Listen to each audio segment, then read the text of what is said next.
Hello and welcome to Jung at Harp. I am Deborah Henson-Conant and I am here with Kathleen Wiley, and today we are here to talk about what is the antidote to perfectionism. Hi Kathleen, how are you? I bet you have a lot of ideas about that already. I do.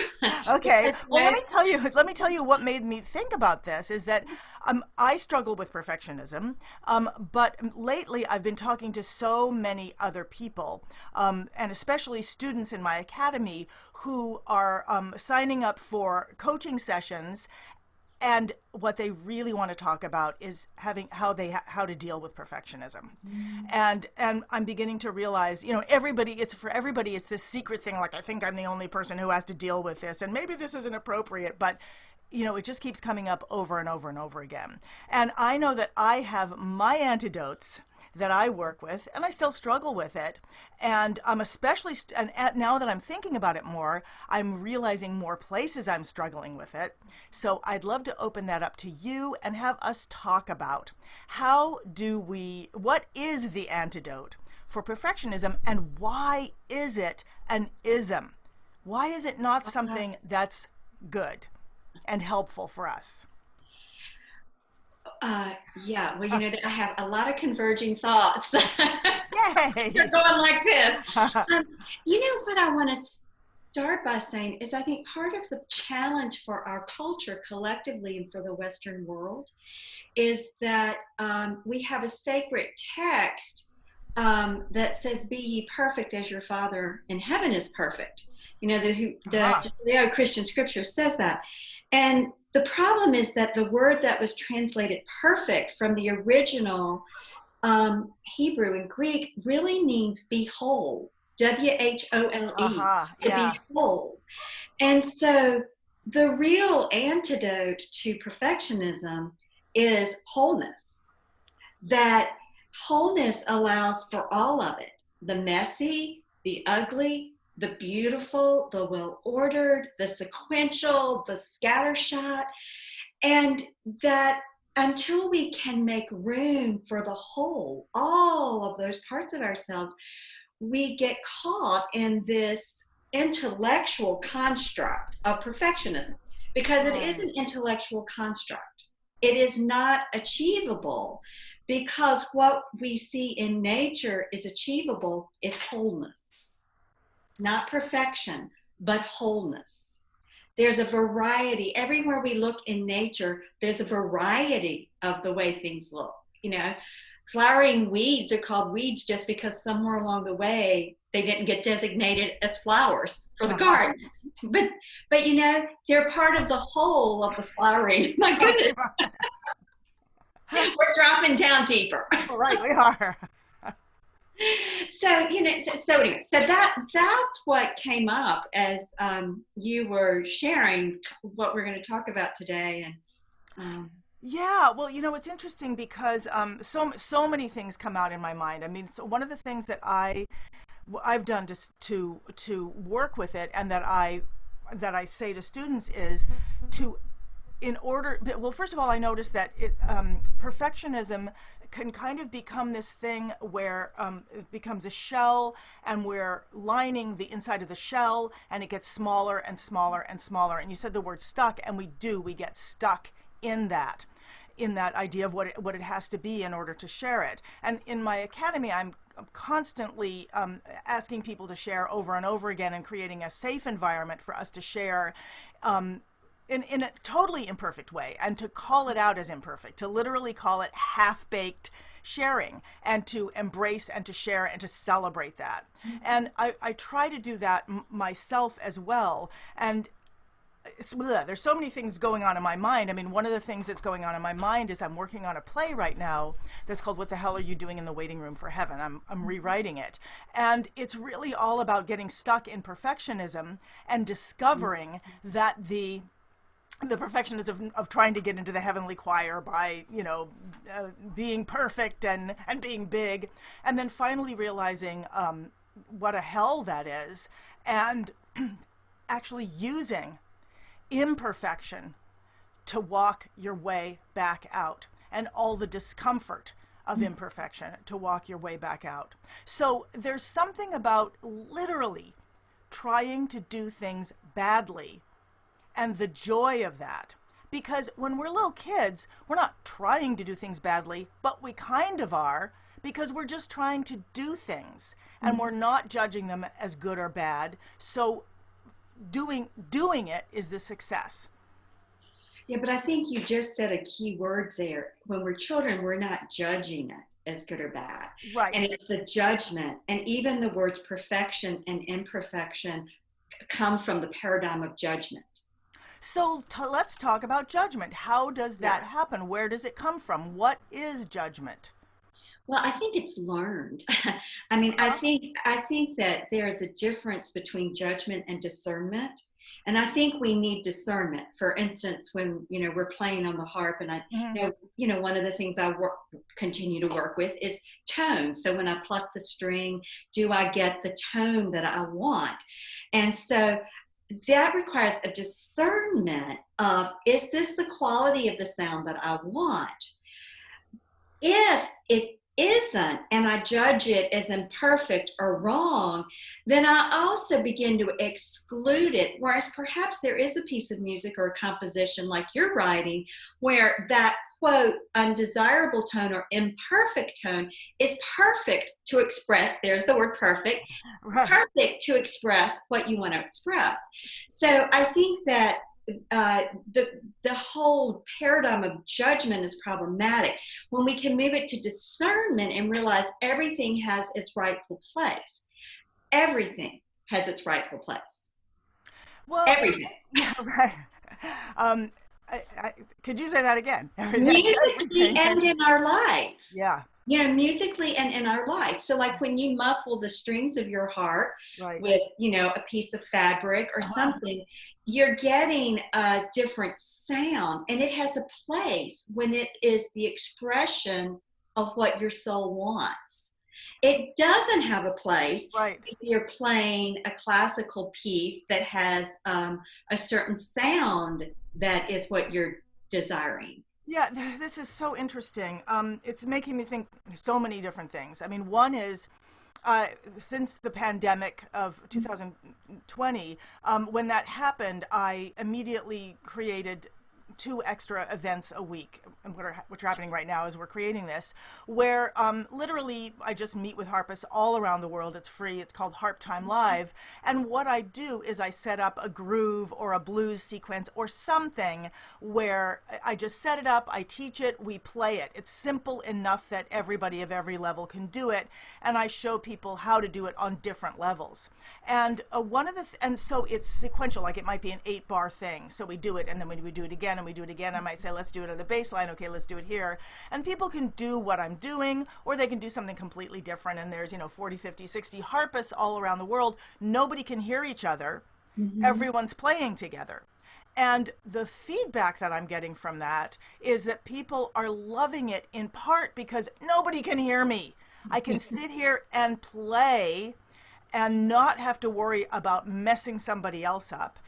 And the sequentialness of it. There is no room in that game. It's really a game. There's no room to stop and fix it.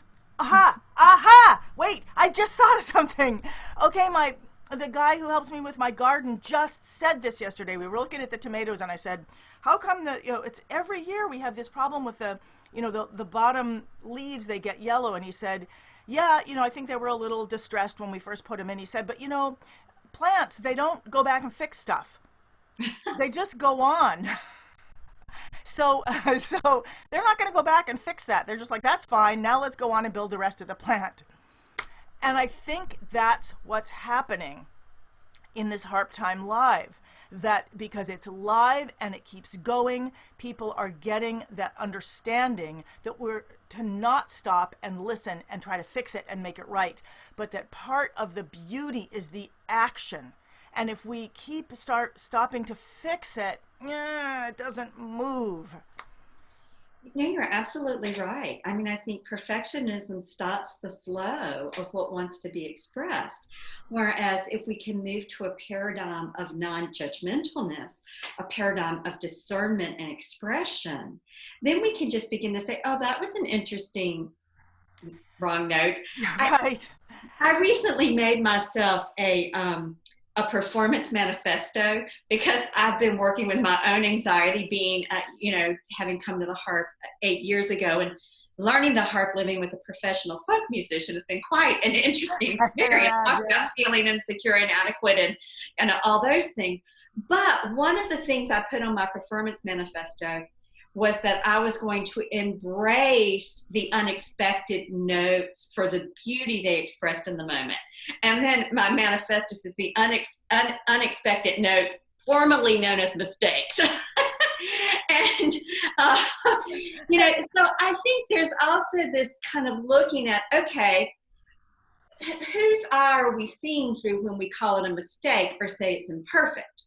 Somewhere that presupposes a very narrow view of what's supposed to be played and expressed, versus if I have a broader view of what's supposed to be played or expressed, then that shifts what may be, quote, perfect, unquote, And again, it's difficult. The words create problems because they automatically invoke a sense of right and wrong, and good and bad, and shame and pride, and those things again can block the flow. Well, as you said, block the flow, I started thinking about all the different ways it can block the flow. Mm-hmm. For example, I write concertos, and some of them we're actually doing a big event in July where people are going to be able to see these concertos with symphony orchestra in a way they've never been able to see them before. So I know I want to be able to make the music more accessible to harpists who are going to see that and be like, well, what notes are you playing? Or, they want to be able to engage with it. One of the pieces I've published, I spent years, getting it all publishable, blah, blah, blah, blah, blah. But several of the others are done, but not perfect. And I only share them with harpists who are actually going to perform these with symphony orchestra, not because I'm trying to be exclusive, although it might seem that way, but because I'm embarrassed that I didn't grow up writing music. I don't know what it's supposed to look like. I'm afraid I made some stupid mistake. I don't know what it is. I know that every piece has mistakes in it. But the long and short of it is I'm making it inaccessible. I'm hiding it. I'm cutting it off. And that means I'm cutting it off from other people being able to express themselves. So I'm inhibiting them. And I think that's one of the things that I've observed in life about when you start abusing yourself in some way, or it then spreads out and you start it happens to other people because you're cutting yourself off. That is, in a way, a selfishness to the world because you're not giving that, because it's not perfect. And so I've been trying to figure out what can I do to, I've been trying to figure out what can I do to assuage my anxiety and get these out there. And I'm just realizing through this conversation, I'm still trying to deal with that fear of it not being perfect, rather than just be like, you know what, get over it, or don't get over it, but deal with it. Yeah, I mean, I hear you, and I think sometimes, and I often find this with writing, it's like getting to a place where I can say, okay, it's good enough. Yes, if I kept working on it for another X number of hours, I might change this or that, but it's good enough. It's good enough in that it is expressing the heart and soul of what I want to say. And so perhaps that might be the criteria, because I do think in those cases, how do we let ourselves express and share is somehow we have to claim our own excellence. This is where I think if we keep going with it's perfect, it's like putting it out there saying, this isn't perfect, but it is excellent in that it is conveying what it is I want to express. that I know other people want to express. Right, and that's the, it's so funny because when you say it's good enough, and everything in my brain is like, it's not good enough, it's not good enough, and and my fear, I'm realizing in this therapy session that's totally public, is, I'm definitely afraid I will be misunderstood. I'm afraid that the notes will be misunderstood. I'm afraid I will get, like, I've done this. I've written notes that are completely wrong, and then I hear people playing them, over and over and over again because they're playing what I wrote. And I realize that I don't have a process for having, errata page on my website so I can say, hello, I always make mistakes and here's where you can read about them so that you can find. And then also that it's me allowing myself to be like, okay, they're finding that beautiful. They're able to express themselves with it. It doesn't have to be perfect in their hands either. I'm not ruining their lives by having written a wrong note. That's so often my fear. Yeah. So, so I'm thinking that, you've talked about excellence, and I think that's great. And I think that for me, that's all, it's not that it's cerebral, it's there's something like inside, and I see it in my students and I hear it in other people, that all the words, I believe them, I see them, and then there's still this fear, almost this nameless fear. And so I know that in the academy, and when I've worked with my coaches, this thing of do it wrong and claim the wrong, so that you're not avoiding it, that's been very helpful to me. Like, literally go out there and do a stupid job and say, hey, I'm going to do a stupid job. And I'm going to wear a dumb hat while I do it, or something like that, so that I can claim that, so I can get used to that. Because I'm realizing, as you talk about excellence, I don't know how to discern where the wholeness or the excellence is. It's almost like I've cut that off. Yeah. And so that's a part of what has to be reclaimed. And part of how it has to be reclaimed is, first of all, even beginning to shift your language from perfection and imperfection to wholeness. And is this the form, the note that expresses what I want to express in the moment? So there's got to be a paradigm shift. But even when you say that, my brain is, no, it doesn't. No, it doesn't. But however, there is a word, as you said this, there is a word, and it's my motto, so it's connection. If I say, does this connect? Does it make the first step so that then it becomes a conversation? So that may be your way of getting out of the paradigm of perfectionism. Right. Is to begin to say, what matters most for me is not that it's perfect, but that it allows me to connect. Right. And that if you shift, one of the powers that we have as humans that really is a superpower is we have the superpower of where we put our attention. And what we put our attention on will either yield life or death for us. It's a basic spiritual principle that what we put our attention on either grows life or it kills. And so if we put our attention on the paradigm of perfection and imperfection, then we might say that could be killing. If we shift to a paradigm of wholeness where connection matters, that's life-giving. And so part of it is we have to begin to pay attention.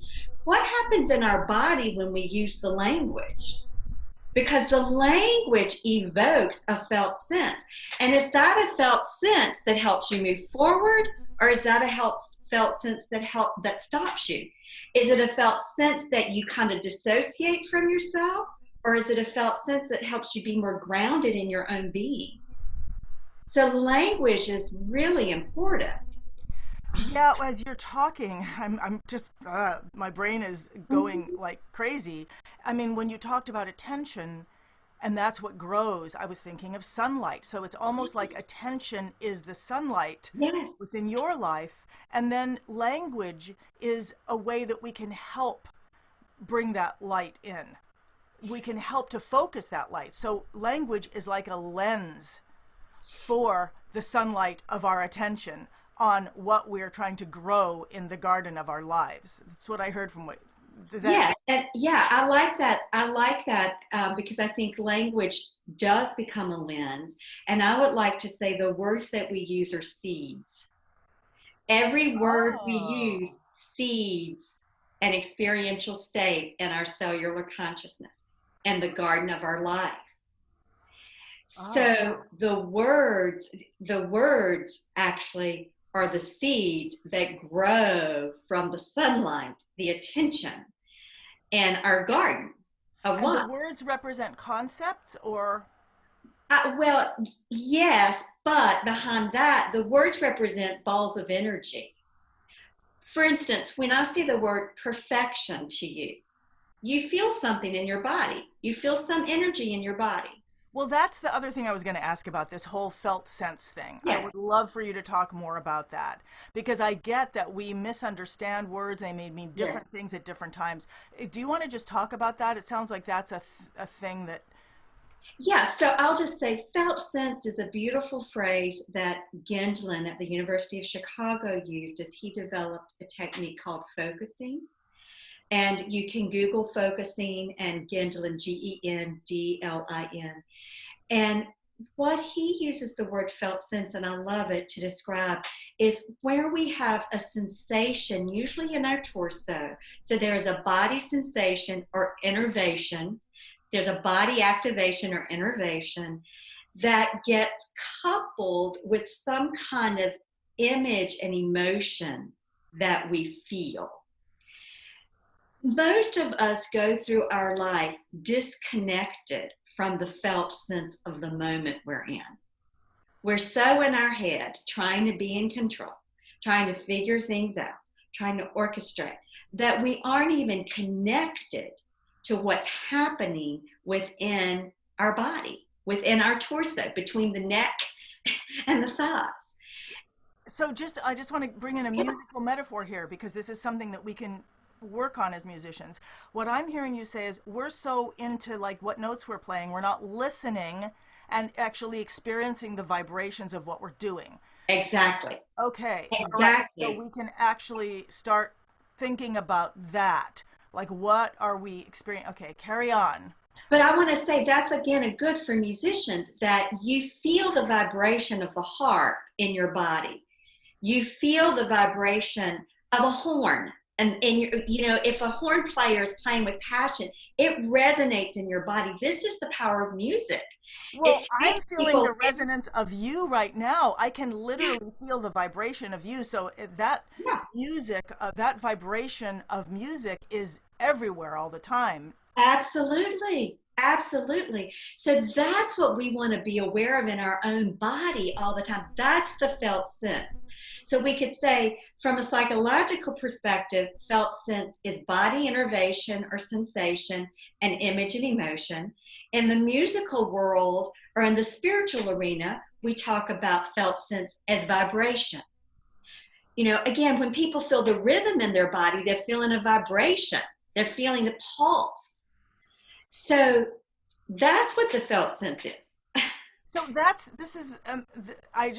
I feel like I'm in this big thing of things coming together. I mean, one of the things that I've been thinking about as I've been on this journey of like, how do I feel my own value? Mm-hmm. And I don't know if we've talked about it, but at first I felt like, well, I'm just a satellite, running around ideas. Well, how do I become a planet? How do I have my own center of gravity?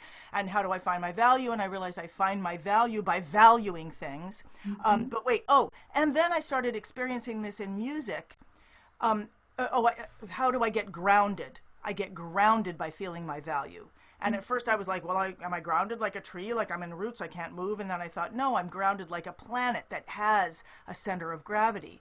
And then I started seeing this in music, and I started realizing, the downbeat is the moment when you ground, you keep grounding in the piece. And when you're learning a piece, you can ground at the beginning and you ground again. And then eventually that sense of the grounding of the piece supports you. At first, you're just trying to get the sense of rhythm, especially a lot of students who are first getting into rhythmic music like jazz or blues, it's hard for them to find the beat and it's hard for them to find the form. But as we create it in our lives by playing it over and over again, then it starts to support us.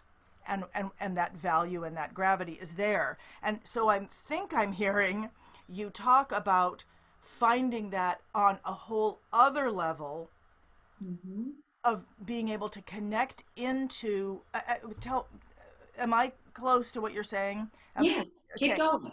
Well, I was just trying to figure out where I'm going here. And well, you're going to, in the larger sense, you're going to connect to the vibration of your soul or your heart and soul. I use those interchangeably at times. So in terms of how we live our life, that, we're going to feel into our own beingness. So a few minutes ago, when you said you felt the resonance of me coming through to you, it's because I was with it 100%. Just like when you play a piece of music on stage that moves you and moves the audience, you're with it 100%. So where do we go? We go to the fullness, the wholeness of all of our felt sense, our internal vibration in any given moment. And it's the ability to be in that given moment, the vibration, the pulse, the rhythm, the beat of that moment, that the music flows on your instruments, or the music of your heart and soul flows into your life with your choices, your decisions, your conversations, your behaviors, and your own internal feeling state. As you're talking, I'm thinking of two things, and because I think I don't always am not. I think I'm assuming it's a lifetime of discernment of these things, of feeling these vibrations, and I can think of two situations, very physical situations, and one was at a David Bowie concert, and the other was at a long-term retreat about Shakespeare, so this there was a month-long retreat about Shakespeare, and there was one lecture where we were all sitting in an auditorium, all the students just sitting together and listening to the speaker speak. And at one point, the speaker said, put your hand on the person on their back in front of you, and I'm just going to keep talking. And what do you feel? And we began to realize that we were literally feeling the resonance of the speaker's voice in our hands, and that we're not aware of that, although I'm not aware of what it feels like.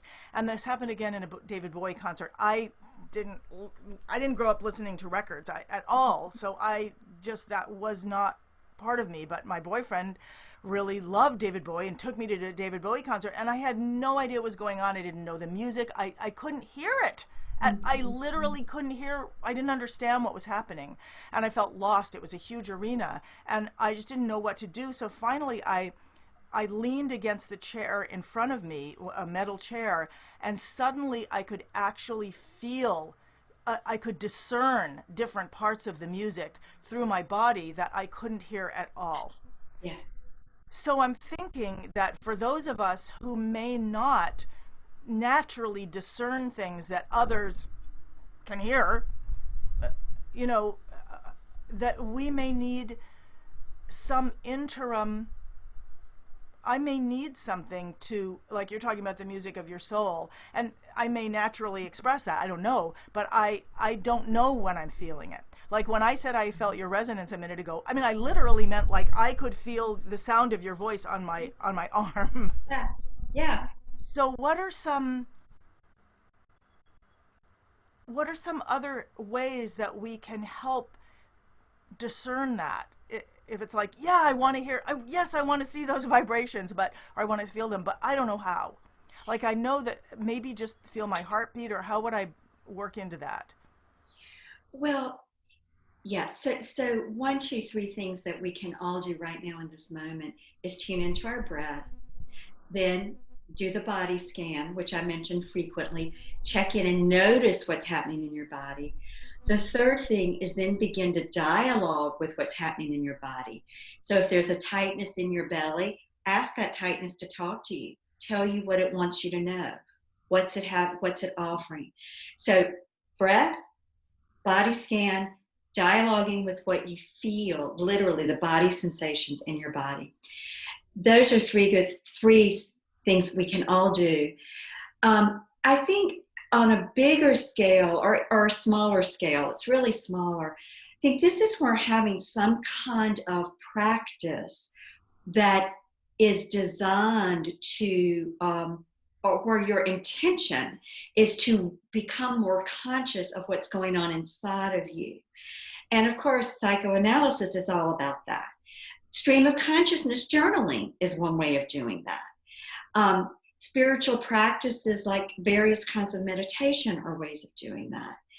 You know, so I think whatever, people have to decide what they're drawn to. You know, so this morning I spent time on my lower porch doing some journaling and then a Qigong meditation that I do, which works with the breath and simple movements to help me be more in my body. Yesterday morning, I did a sound and color meditation where I was working with images and colors and intoning notes, musical notes, chanting, as a way of becoming more aware of what's in my body, as a way of opening where there might be blocks between who I think I am and the larger self I am.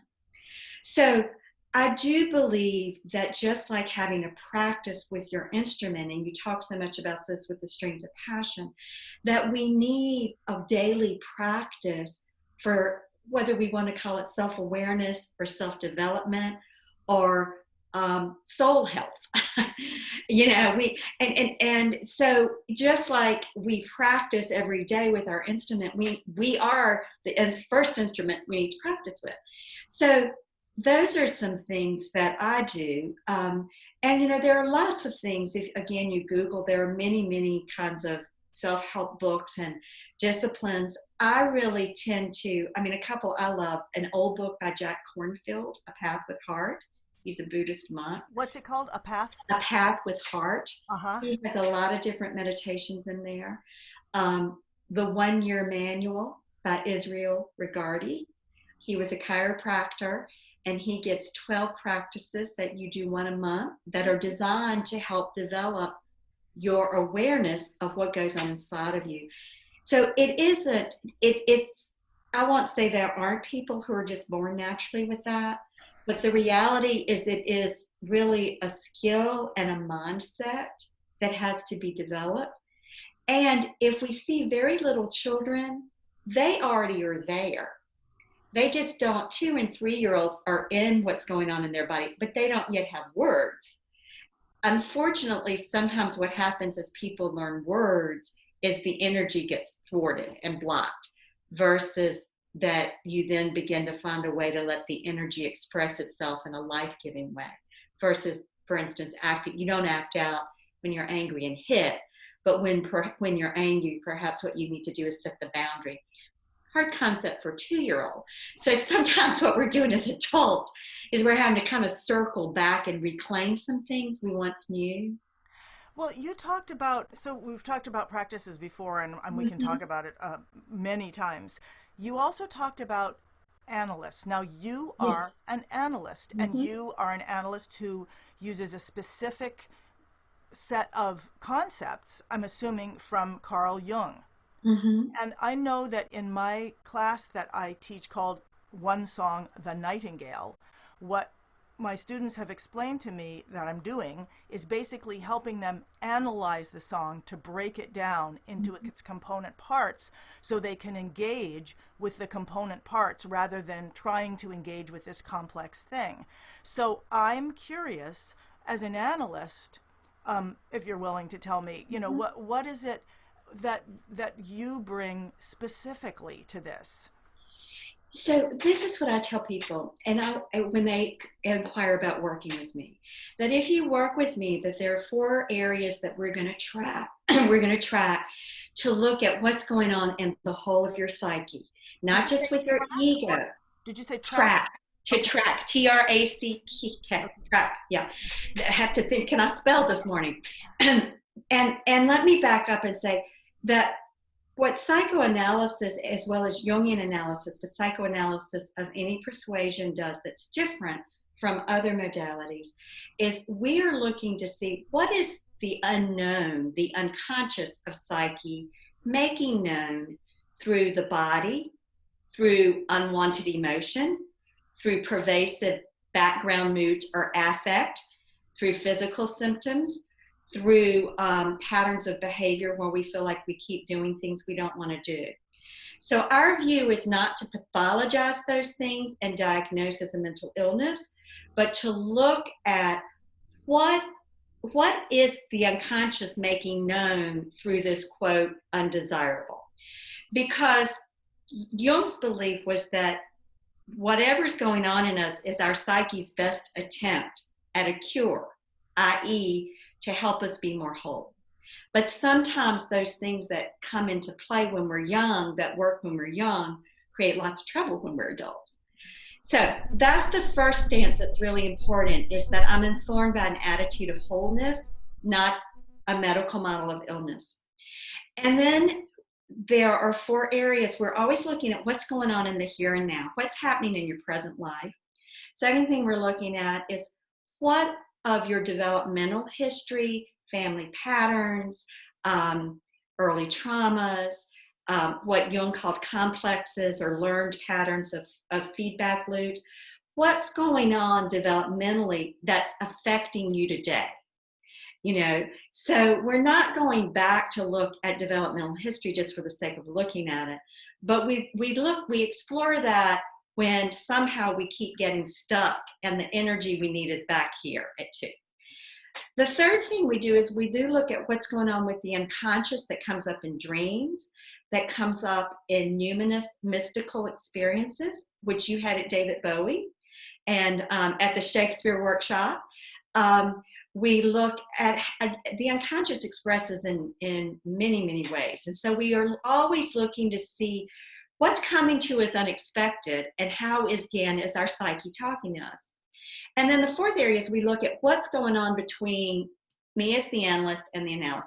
What's getting constellated as we communicate, as we dialogue, as we move from week to week.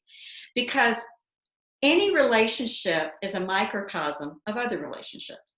So if I say something well-intentioned, but it feels shaming to someone, we need to be able to address that so we can have a different experience. This is part of how we move out of the old patterns of internal response that keep us stuck. We put ourselves in a container, i.e. analysis, where you can have different experiences. Thus, you begin to form a different relationship to what gets activated in you. So that's how I think conceptually as a Jungian psychoanalyst. I also want to say every analyst you go to is going to be different, because the whole goal of Jung's work is individuation. He resisted the formation of a training institute because he didn't want people to be like him. He wanted people to be who they are and develop and work the way their soul called them to. So it's also important to know that the heart of analysis and the heart of the training process of analysis to become a Jungian analyst is that you kind of find your own version and work as is congruent for who you are. So the way I work is also very much informed by the Western mystery traditions of the Judeo-Christian mystical traditions. So that's a viewpoint, a lens that I see through perhaps more frequently than another Jungian analyst who may work more from a developmental perspective. So it's that, it's kind of like Miles Davis saying it takes a long time to play music like yourself. Right. Again, it's such a beautiful, he was alluding to the process of individuation and through the language of music. Yeah, and I don't think it doesn't say this explicitly there, but you have to do that by listening and playing with others. Mm-hmm. And that's what I heard you saying, was part of this is learning to actually hear what we're saying to ourselves or see what we're saying to ourselves, and the analyst is helping identify like the difference between this is just the way it is and this is what we're recreating over and over again. And then it sounds like in the relationship with the therapist, you are having an opportunity to see what your reactions are, because reactions are not responses. They're not considered responses. And then giving us the chance within that safe environment to consider trying a new response, or to at least take it apart. But again and again, take it apart bit by bit to find out what's inside. The truth isn't to seek too far. The truth is not to hide. So how can we stop hiding from ourselves? Right. And it's not only consider from the intellectual, but it's also a safe space to be with whatever the emotions are that come up. Right. To actually be with them. Will hijack you from the present moment. And and usually that's guilt or shame or lack of faith, mistrust. Those are the three emotions, that primitive emotions, meaning very primal in the body, that will block us. So guilt, shame, or distrust. Distrust. It's then bringing this back to perfectionism. Yeah. Lately, as I prepare for this huge thing that's happening in July, which is the presentation of a work that I created many, many years ago, but it's there's been some restrictions lifted in order to share it, to do some really important fundraising. And so things are moving really fast, and sometimes after conversations I feel a lot of anxiety, even though everything's moving in ways that I've wanted it to move. And I know yesterday I was experiencing that, and I was like, I need to eat a chocolate cupcake. Oh, no, wait, I need to call my best friend. And then a thought came to me, how about we just sit with this feeling for a minute and just not think this is bad, this is imperfect, I'm doing something's wrong. Just understand that as we come out of hiding, whoever we are and however out there we seem to be, for me, there are things I'm hiding, that I'm, whether it's an imperfect, score that I'm afraid, or whatever it is. And as I start sharing those feelings are going to be there. And there's no amount of chocolate cupcakes in the world is going to, it might get rid of it for a minute, but it's not going to make a difference. And I need to actually experience the being aliveness within that anxiety, that the imperfection is somehow going to reveal me or put me in a position of undermining myself or my life or something in that way.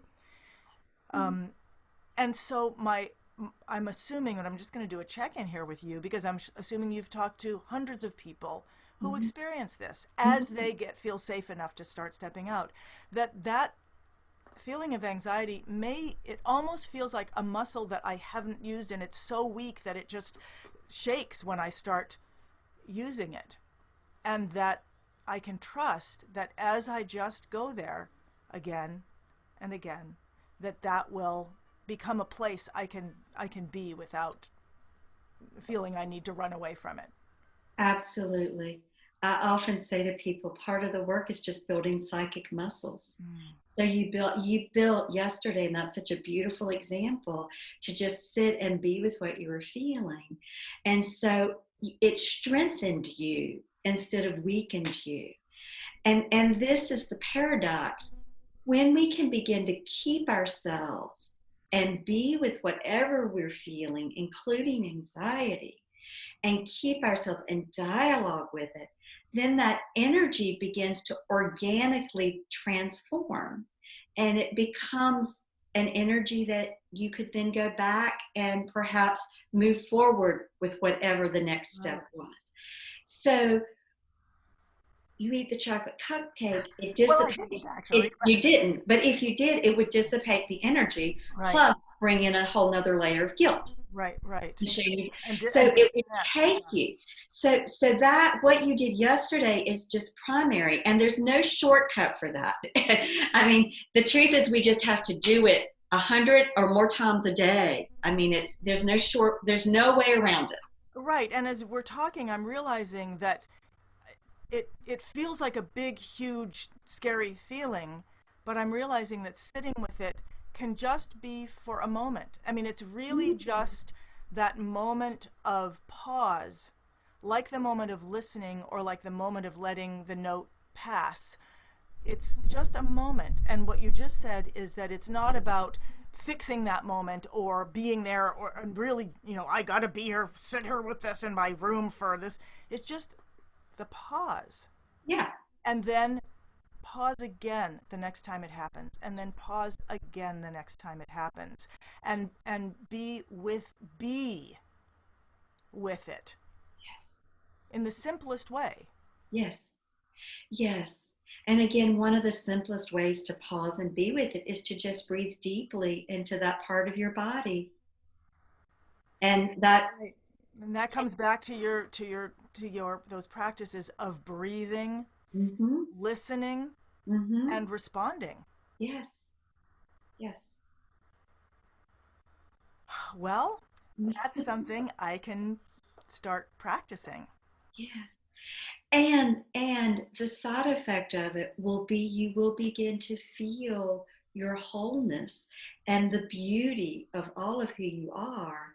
And the idea of perfectionism will slowly fade into the background. Perfection will begin to translate in your mind to wholeness. Right, and for me, it will also translate to connection and Mm-hmm. being there Yeah. instead of running away. Yes. Yeah. Yeah. Because connection, you have to be connected to be whole. Right, right. And in fact, Jung even said about wholeness psychologically, he said wholeness is a result of an I and a you. That the importance of relationships. So our relationship as we come together weekly and meet at a deep level where something's created and you know a little bit more about you. I know a little bit more about me. Hopefully our viewers know a little bit more about themselves because there's a connection that happens between you and I, but between my conscious self and unconscious self, your conscious self and unconscious self, and on out. So, yeah. Well, I love that, and I love what it says about music too. Mm-hmm. That it's happening within conversation and within a conversation without condemnation of any sort or any judgment of sort. That Yes. it's the condemnation, there's the conversation within acceptance, and that conversation means that we're willing to show ourselves and to listen. That's right. Yeah. Kathleen, thank you. I love this, and every time we have a conversation, I'm taken back to the moment that I was in your car and I was like, I love this conversation. How can I keep having this conversation? And it took a few years for that to happen, and I'm just so grateful that we kept that possibility open because I love it so much. Yeah. Yeah, I, and I wish I could see. I know that we've put this live on Facebook. We're experimenting with that, and I still don't know how I can go there and see the comments. But what I will do is go there afterwards and be able and just check in with people. And thank you so much for this conversation and all the others in this series. And I look forward to our next. terrific. Bye bye. Bye bye.